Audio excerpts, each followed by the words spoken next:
তো hi friend, welcome back to our channel Payel blog. আশা করি তোমরা সবাই ভালো আছো, আমিও অনেক ভালো আছি। আর ভালো থাকবো না কেন, মনটা একটু খারাপ, যেহেতু ছেলে মেয়ে বড় বড় হয়ে যাওয়া মানে মানে নিজেদের একটা মনে কষ্ট।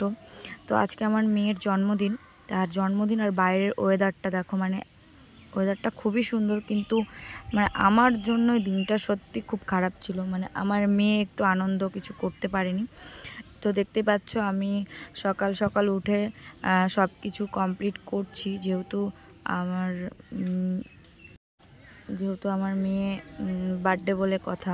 তো একটা দিন যতই ওয়েদার খারাপ থাকুক না কেন, আমার তো মা হিসাবে সেটুকু দায়িত্ব আছে। তো আমাকে বলছে, মা আমাকে বার্থডে উইশ করলে না? তো আমি বললাম হ্যাপি বার্থডে মা। আর তার থেকে মনটা খারাপ করছিলাম, দেখতেই পাচ্ছ আমার চোখ মুখ দেখে যে আমার প্রচণ্ড মন খারাপ হচ্ছিলো।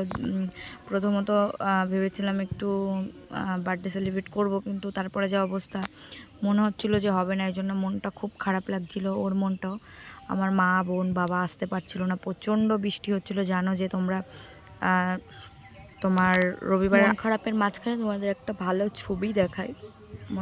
এটা আমি আঁকিয়েছি, আমি মানে চেষ্টা করেছি, পুরোটা এখনও কমপ্লিট হয়নি, আমি চেষ্টা করেছি। তো যাই হোক, এই যে ছবিটা, এটা আমার মেয়ে আঁকিয়েছে। তো যাই হোক, ও যে চেষ্টা করছে এটাই অনেক। আর ও ড্রয়িং শেখে, তোমরা ওকে আশীর্বাদ করো যেন ভালোভাবে পড়াশোনা করে বড় হতে পারে, মানুষের মতো মানুষ হতে পারে, এটাই আমি চাই।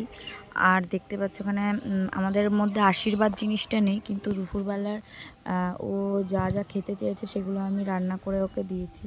তো বলছে দাদু, ওটা ওর দাদু মানে ঠাকুরদা, ও বলছে দাদু আমার এখন এইসব কিছু খেতে ভালো লাগছে না, তুমি আমাকে এটা দাও।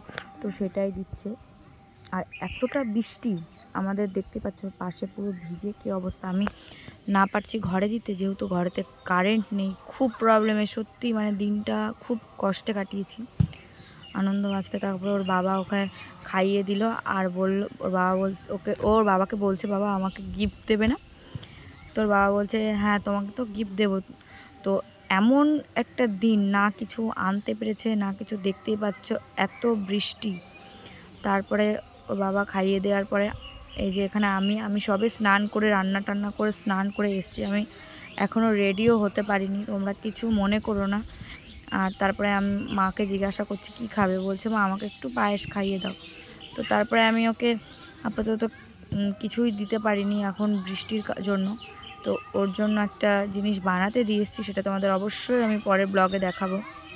তো ওকে আমি এখন এই শসা একটা খাইয়ে দিচ্ছি। তারপরে বলছে মা তুমি তাহলে আমাকে কি গিফট দেবে? তারপরে ওকে আমি হাতে পয়সা দিয়ে নমস্কার করিয়েছে। তারপরে আমার মা এসছে অনেক কষ্ট করে, যেহেতু মার মনটা খারাপ হচ্ছিল যে দেখো আমার মেয়ে ঠাম্মির ভালোবাসা পায়নি, কারণ ওর যখন 1 বছর বয়স তখন ওর ঠাম্মা মারা গেছে। তো ছোটোবেলার থেকে ওর দিদার ভালোবাসা পেয়েই তো বড় হয়েছে, এই জন্য ওর দিদা বলতে মানে ওর দিদুন হলে আর কিছু লাগে না। তো যাই হোক, এখানে দেখতে পাচ্ছ আমার মা একটা গিফট দিল, ওর খুব আনন্দ। তো গিফটটা কি, গিফটটা অবশ্যই ভিডিওতে দেখতেই পাবে। তো তারপরে চলে আসলো, দেখতেই পাচ্ছে এত মানে অবস্থা খারাপ, পেছনে হাওয়া, এত পরিমাণে হাওয়া বৃষ্টি, কিছু করতে পারছি না, কারেন্ট নেই, মানে চার্জার লাইট দিয়ে সব কিছু হচ্ছিল। মানে কি বলবো, আমি এরকম মানে প্রবলেম এরকম কোনো দিন আমি এরকম হবে বুঝতে পারিনি। তো ওখানে দেখতে পাচ্ছি যে চার্জার, ওটা আমাদের চার্জার। আর এই পাশেও দাদা ওরা সবাই লাইটটা ধরেছিল, ফোনের লাইটটা ধরে তারপরে কেটেছে। আমাকে সবাই বললো যে তুমি যাও, সত্যি আমি মন খারাপ করেছিলাম, তাই জন্য বললো যে তুমি যাও। সব কিছুর আয়োজন করেছে, শুধুমাত্র দেখতেই পাচ্ছ যে এত অন্ধকার ঘরটা পুরো। তো সবাইকে বললাম একটু ফ্ল্যাশটা জ্বালা, না হলে বোন দেখতে পাচ্ছে না।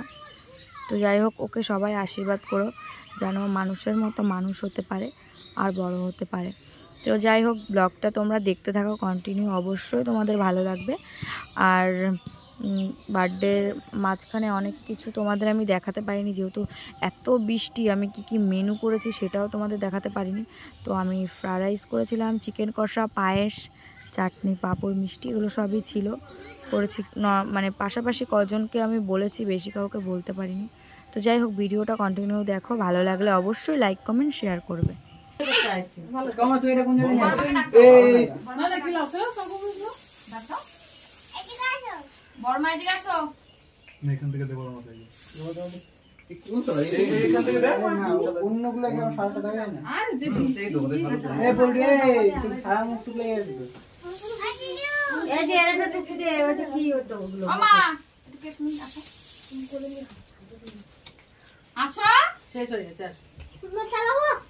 শেষ হয়ে গেছে মুখে দিতে না একটু কি দাঁড়া দিয়ে তোর গায়ে কি এগুলো কমাগুলো তো একদম ঠার খেলা ভিটকায় দেখো সব আর ওইটা